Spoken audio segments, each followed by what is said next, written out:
आज महाविनायक संस्कृत महाविद्यालय कोलोसाही दर्पणीगढ़ बड़चना जाजपुर द्वारा आयोजित और युव ओडिशा नवीन ओडिशा कार्यक्रम उद्यापन उत्सव महाआडंबर महाविद्यालय अनुष्ठित हो जाएगी। उक्त उत्सव में महाविद्यालय अध्यक्ष श्रीजुक्त अश्विनी कुमार दास सभापतित्व करथिले।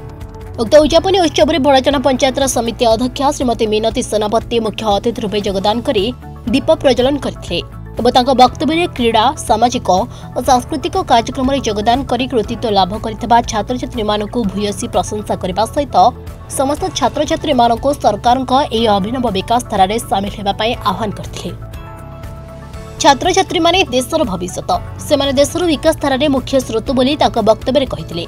सभा शेष में कृतित्व छात्र छात्री मानक मानपत्र और ट्रॉफी प्रदान कर अध्यक्ष महाविनायक संस्कृत महाविद्यालय सर जो आम ओडिशा नवीन ओडिशा जो कार्यक्रम चलती से संपर्क कहूँ।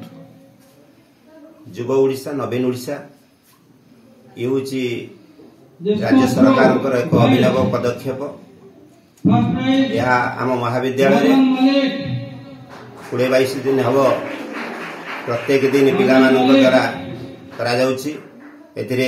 क्रीड़ा सांस्कृतिक एवं सामाजिक कार्यक्रम करा ये द्वारा पिला शारीरिक विकास मानसिक विकास सहित दक्षतार विकास होता विभिन्न गुणावली जहाँकि लोकलोचन को आसी पारा कार्यक्रम जरिया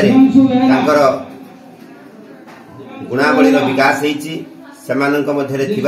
जो रुचि रोता जहाँकि लोकलोचन को आसी पार कार्य आसीपारी। या द्वारा पिला माने बहुत उत्साहित बहुत खुशी कॉलेज रे ये कार्यक्रम होइतिबारु कॉलेज अध्यापक अध्यापिका माने मध्य बहुत खुशी।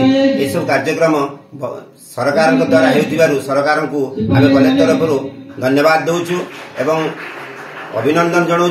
यही कार्यक्रम प्रत्येक वर्ष हेले पिला माने निश्चित भाव में दक्षतार विकास करि परिबे एवं से सुदृढ़ हो पारिबे।